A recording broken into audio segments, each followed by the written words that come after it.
शेतकरी बंधूंनो, तुमचं स्वागत आहे कृषिक 2025 बारामती कृषी विज्ञान केंद्र या ठिकाणी हे जे काही प्रदर्शन होत आहे तर त्यामध्ये तुम्ही आल्यानंतर तुम्ही ॲग्रोस्टारच्या स्टॉलला तर भेट देणारच आहात, पण या प्रदर्शनामध्ये खूप साऱ्या विविध टेक्नॉलॉजी, त्यानंतर नवनवीन तंत्रज्ञान, आधुनिक तंत्रज्ञान जसं की AI टेक्नॉलॉजी असेल, त्यानंतर विविध प्रोटेक्टिव्ह कल्टिवेशन असेल यासारख्या तंत्रज्ञान, एवढंच काय तर ड्रोन असेल, तर सर्व टेक्नॉलॉजी आणि ज्या पारंपरिक शेतीपासून तर अत्याधुनिक शेतीपर्यंत सर्व माहिती आपल्याला या ठिकाणी मिळणार आहे। मित्रांनो, कृषिक 2025 मध्ये आपलं तर स्वागतच आहे।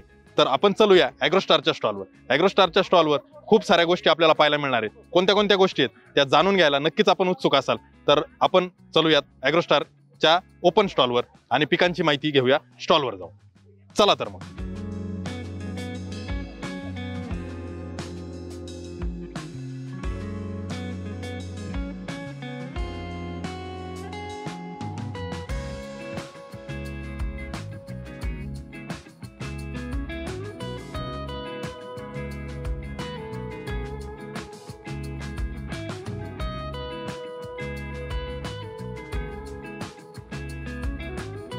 महाराष्ट्रासह भारतातील विविध प्रांतातून आलेल्या सर्व शेतकरी बांधवांचं आता मी सहर्ष स्वागत करतोय ॲग्रोस्टारच्या प्लॉटवर। मित्रांनो, पीक प्रात्यक्षिक मध्ये आपण हा प्लॉट पाहणार आहे, जिथं प्रचंड अशी पिकांची माहिती, उत्पादनाविषयी आणि अगदी एक्सपोर्ट पर्यंत आणि त्यासाठी लागणारे कीड रोग व्यवस्थापन, अन्नद्रव्य व्यवस्थापन याविषयी सविस्तर असं आपण जाणून घेणार आहे। चला तर मग मित्रांनो, आपण जाऊया ॲग्रोस्टारच्या प्लॉटवर।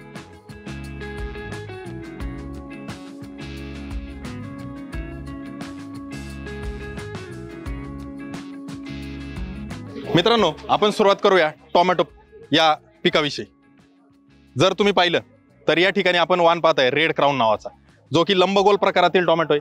आणि तुम्ही याला जर पाहिलं तर फळांचं लाग जो आहे किंवा ज्याला आपण प्रचंड अशा प्रमाणात फळधारणा म्हणतो, तर ती या ठिकाणी झालेली दिसते। अजून एक खासियत मित्रांनो, खाली फळधारणा झालेलीच आहे, परंतु वरती सुद्धा याला फुलांचं किंवा नवीन फळ लागण्याचं जे काही प्रमाण आहे ते चालूच आहे। आणि हा वाण खास करून रब्बी आणि खरीप हंगामासाठी आपल्याला अतिशय चांगला उत्पादन देणारा आणि दूरच्या मार्केटला चालणारा असा हा वाण।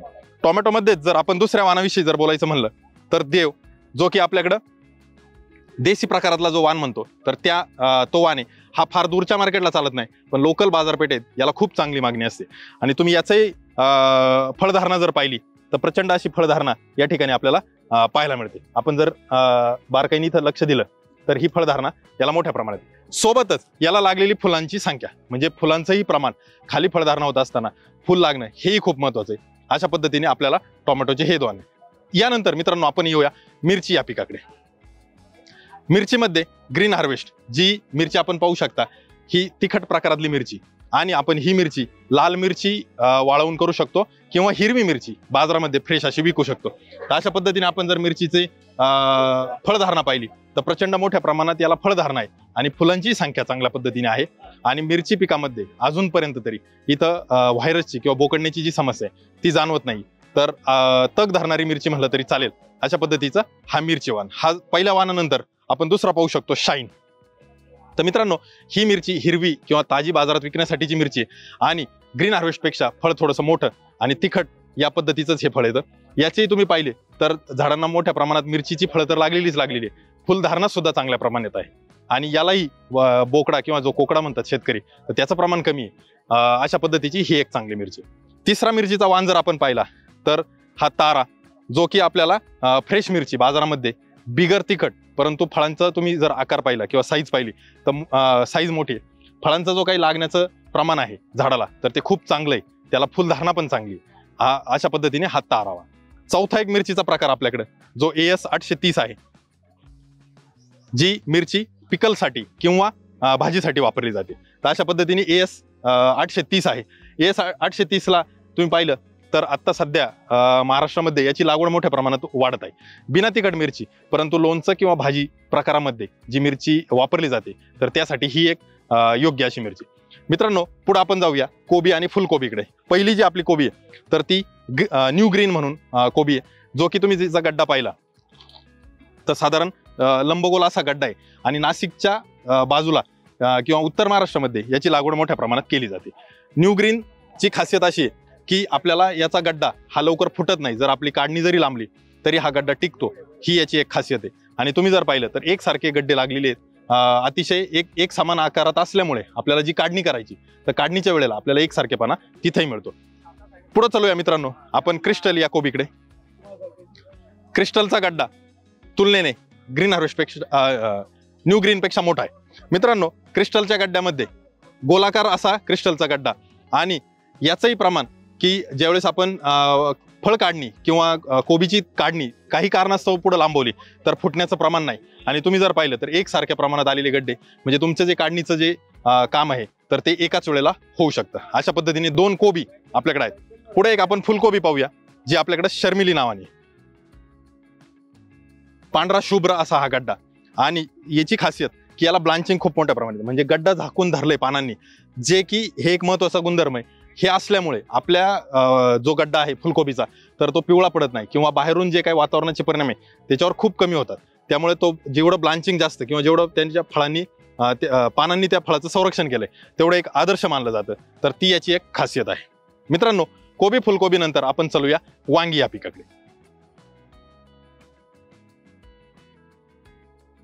पहिलं जे वांग आहे तर ते आपल्याकडे ब्लॅक बेल जे की मोठ्या आकाराचं वांग किंवा ज्याला आपण मंदिरातली जी काही घंटा म्हणतो तर त्या आकारातले हे वांगे.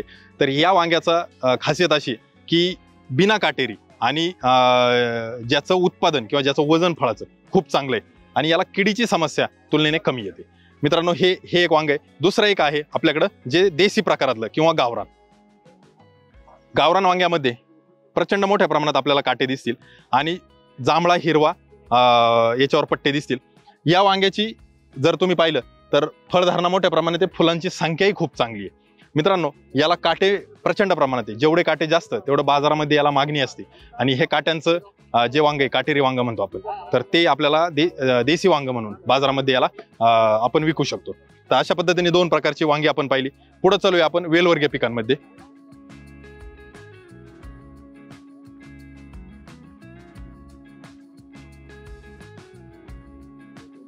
मित्रांनो पहिलं जे पीक आपण पाहत आहे तर कारले पीक, जिथं आपण AS छोटू म्हणजे छोट्या आकाराचं कारलं जे म्हणतो तर ते आपण या ठिकाणी पाहू शकता.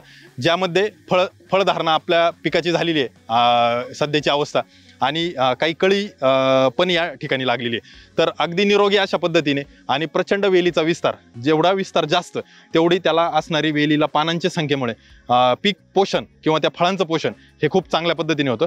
त्यासाठी आपल्याला आपण इथं पाहू शकता की कारल्यामध्ये कशा पद्धतीने हा मांडव झाकलेला आहे आणि आपल्याला एक काय म्हणतो निरोगी आणि सशक्त असं पीक या ठिकाणी दिसते. तो AS छोटू नंतर आपण पाहूया.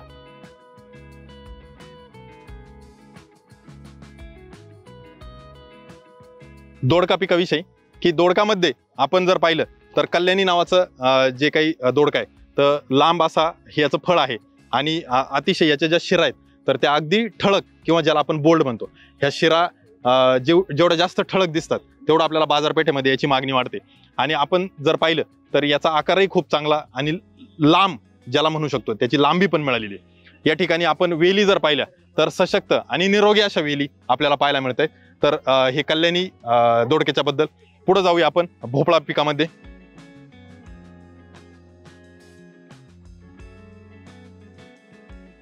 वरुण नावाचा जो भोपळा आहे दुधी भोपळा, तर दुधी भोपळ्यामध्ये जर आपण पाहिलं तर अगदी एकसारखा बॉटल शेपचा हा हे फळ आहे. आणि तुम्ही जर वेली पाहिल्या, वेलींचा विस्तार जर पाहिला तर पूर्ण मांडव कव्हर केलेला आहे. वेलींचा विस्तार खूप मोठ्या प्रमाणात आहे. हा विस्तार जेवढा जास्त तेवढं फळ पोषण होण्यासाठी किंवा फळांचे जी काही आपण म्हणतो ना फळांना जी ताकद मिळाली पाहिजे, वजन मिळालं पाहिजे ते या ठिकाणी मिळतं. यानंतर ह्या वेली आपल्याला पूर्णतः निरोगी दिसत आहेत. काही फळं लागलेली आहेत, काही कळीच्या स्वरूपात आहे आणि काही छोटी फळधारणा झालेली आहे. अशा तिन्ही अवस्थांमध्ये आपण हा प्लॉट पाहू शकता.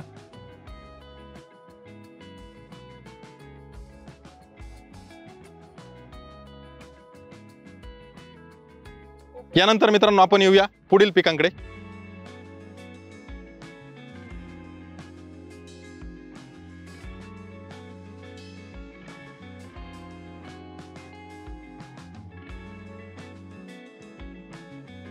मित्रांनो इथं आपण पाहू शकता बेबीकॉर्न म्हणजे अगदी सगळ्यात छोटं कणीस असलेली ही मका.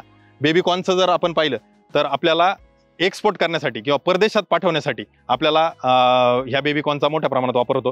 5 स्टार हॉटेल असतील किंवा मोठे मोठे रेस्टॉरंट असतील, इथं भाजी बनवण्यासाठी बेबीकॉर्नचा वापर होतो. आपण हे याचं झाड पाहिलं, त्यासोबतच आपण हेही पाहूया कोणती कोणती फळं आहेत जे की शेतकरी बांधवांनो वारंवार आम्ही सांगतो ॲग्रोस्टार की आपल्या शेतीला आपण निर्यातक्षम करा आणि निर्यातक्षम उत्पादन घेऊन तिचं त्या उत्पादनाचं निर्यात करण्यासाठी ॲग्रोस्टारची मदत घ्या. तर आपण या ठिकाणी पाहूया खूप सारे शेतकरी पण इथं स्टॉलवर आहेत की जे पाहत आहेत. बेबीकॉर्न असेल, त्यानंतर द्राक्षाच्या दोन्ही तिन्ही प्रकारची द्राक्ष असतील, त्यानंतर पेरू पीक असेल, डाळिंब असेल, कलिंगड असेल, तर इत्यादी एक्सपोर्ट करण्यासाठी ॲग्रोस्टारच्या मदतीने किंवा ॲग्रोस्टार 28 देशांमध्ये विविध शेतीमालाची निर्यात करत असते आणि ते आपण या ठिकाणी पाहू शकताय. मित्रांनो, पुढे जाऊया आपण अजून काही पिकांकडे.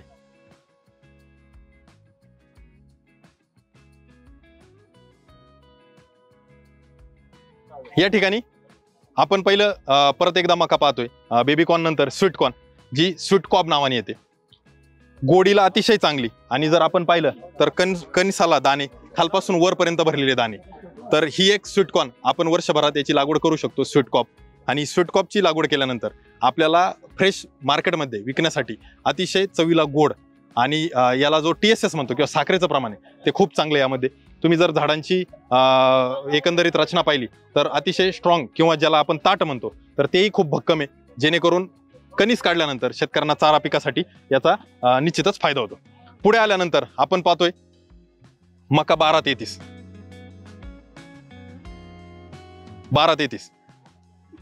नारंगी रंगाची मका, जी की आपण खरीप आणि रब्बी दोन्ही वेळेस करू शकतो. मित्रांनो, याचा रंग इतका आकर्षक आहे आणि जर तुम्ही याचं कणीस पाहिलं तर टोकापर्यंत याचे दाणे भरलेले आहेत. तुम्हाला कुठेही कणीस रिकामं दिसणार नाही. 2 दाण्यांमध्ये जे अंतर आहे तर तेही खूप कमी आहे. त्यामुळे इथं दाण्यांची संख्या जास्त आहे, कणसाचं वजनही चांगलं आहे. साधारणपणे एक कणीस 270 ग्रॅम 300 ग्रॅम पर्यंत आपण पाहू शकतो. आणि याचा जो कलर आहे तर ही जसं आपण हे कणीस सुकायला ठेवू तसं दिवसेंदिवस याच्यात कलरमध्ये चांगला एकदम आकर्षक असा नारंगी यामध्ये आपल्याला कलर पाहायला मिळेल. मित्रांनो, आपण पाहूया कपाशी पिकाविषयी. कपाशीमध्ये ॲग्रोस्टारकडे जे 2 वाण आहेत तर तिथं एक शिवांश आहे आणि पर्ल आहे. तर आपण थोडंसं जास्त अंतरावर जर लागवड करत असाल तर त्यासाठी आपल्याला शिवांश हा वाण चांगला आहे. तुम्ही जर याची रचना पाहिली तर प्रचंड मोठ्या प्रमाणात याला फांद्यांचं प्रमाण आहे. सोबतच याला लागलेले ज्या काही फुल पाते आणि ज्याला आपण बोंड म्हणतो तर ते तिन्ही तुम्हाला पाहायला मिळतात.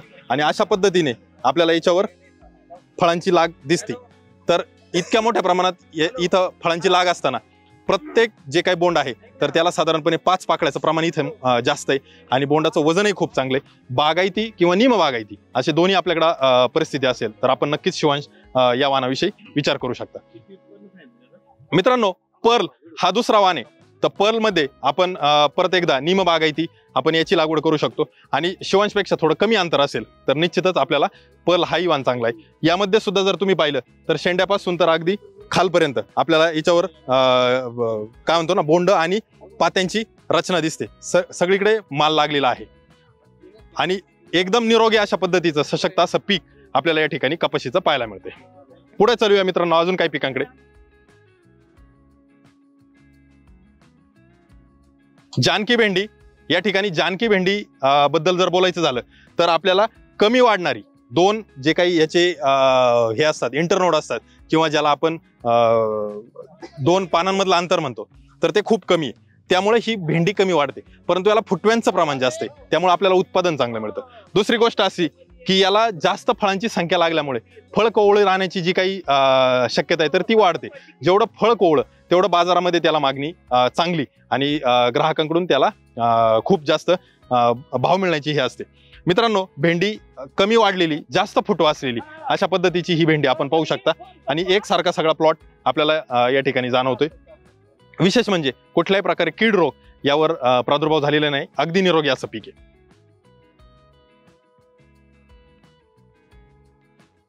दोन प्रकारचे झेंडू आपण या ठिकाणी पाहू शकतो.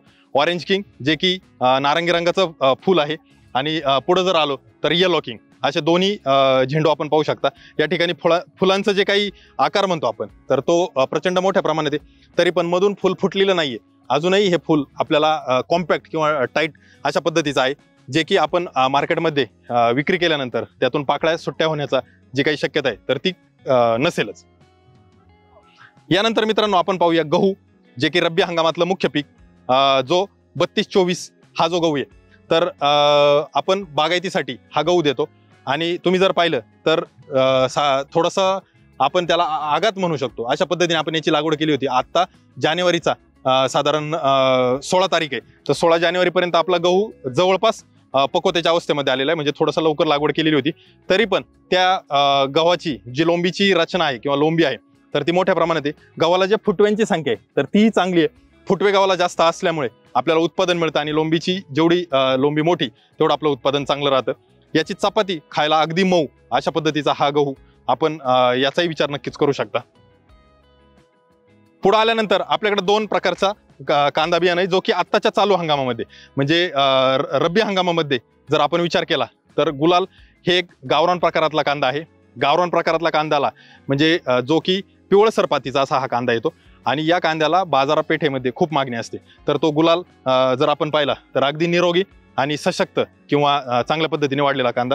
त्यानंतर यासारखा हा गावरान पद्धतीतल्या कांद्यानंतर अगदी काय म्हणतो ना आपण त्याला, एकदम चमकदार गुलाबी असा दुसरा वाण आपल्याकडे जो आहे तो रंधीर आहे. गेल्या 2-3 वर्षापासून बाजारामध्ये आपण मोठ्या प्रमाणात रंधीर विकला आणि शेतकऱ्यांचे खूप चांगले आपल्याला अनुभव किंवा शेतकऱ्यांकडून आपल्याला प्रतिक्रिया मिळाल्या. तर रंधीरचं उत्पादन आणि रंधीरचा जो काही कांदा आहे तर त्याचा रंग खूप आकर्षक असा गुलाबी रंग आहे. तर अशा पद्धतीने हा रंधीरचा आपण निरोगी आणि सशक्त प्लॉट पाहू शकता. मित्रांनो, इथं ऊस लावण्याचा उद्देश की ऊसामध्ये आपण विविध पीक पोषक वापरलेले, खास करून जर आपण पाहिलं तर आपलं संचार असेल, भूमिका असेल, शुगरकेन स्पेशल असेल, तर याचा उपयोग करून आपण या ऊसावर काय केलंय की कमीत कमी दिवसामध्ये जास्तीत जास्त फुटवे आणण्याचं काम केलंय. मित्रांनो, सगळेच शेतकरी ऊसाच्या फुटव्यावर काम करत असतात, फुटवे शेतकरी मिळवत असतात, परंतु ते फुटवे किती कमी दिवसात आपण जास्त मिळवू शकतो त्यावर आपल्या ऊसाची पक्वता पुढे जाऊन आपल्याला त्या ऊसाचं जे काही कांडी असेल ती जाड करणे किंवा कांडी मोठी करणे यासाठी आपल्याला त्याची मदत होत असते. आणि कमीत कमी दिवसामध्ये जास्त फुटवे मिळवण्यासाठी म्हणून आपण संचार असेल, भूमिका असेल, शुगरकेन स्पेशल असेल याची मदत घेऊन तुम्ही पाहू शकता प्रचंड अशी इथं फुटवे आपल्याला पाहायला मिळतात. आणि अशा पद्धतीने आपण हा ऊसाचा जो प्लॉट आहे तर आपल्या पीक पोषणाच्या मदतीने केलेला आहे. तर अशा पद्धतीने आपण खूप साऱ्या पिकांविषयी आणि त्यांच्या वाणांविषयी पाहिलं. मित्रांनो, अजूनही आपण पुढे पाहणार आहोत ॲग्रोस्टारच्या स्टॉलवर अजूनही काही गोष्टी आहेत ज्या की आपल्याला पाहायला नक्कीच आवडेल. तर चला तर मग आपण पुढे जाऊया. अनेक सारे शेतकरी या ठिकाणी मदत घेत आहेत. ॲग्रोस्टारचे जे प्रतिनिधी आहेत तर ते त्यांना विनंती करत आहेत आणि काही माहिती देत आहेत. मित्रांनो, आल्यानंतर इथं रजिस्ट्रेशन करायला विसरू नका.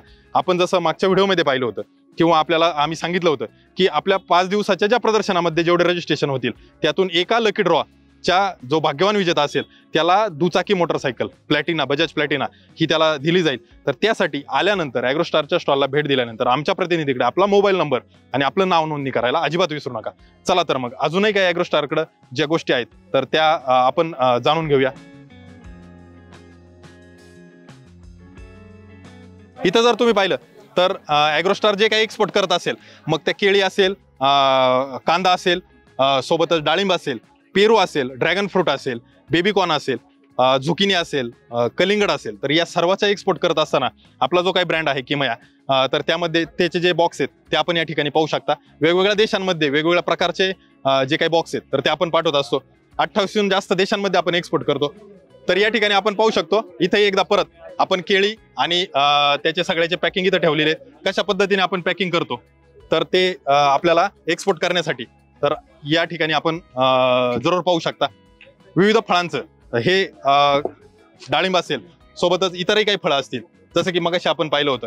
तर या फळांमध्ये किंवा या शेतमालामध्ये खास करून आपण लक्ष देतो आणि याच्यावर निर्यात करण्यासाठी प्रयत्न करतो. तर मित्रांनो, आपल्याही शेतीमध्ये आपल्याला निर्यातीचं स्वप्न आपल्या शेती उत्पादनाचं असेल तर निश्चितच ॲग्रोस्टारची मदत घ्या आणि आपल्या पिकाचं उत्पादन तर वाढवा, पण उत्पादन वाढवल्यानंतर त्याची निर्यात करण्यासाठी ॲग्रोस्टारची मदत घ्या.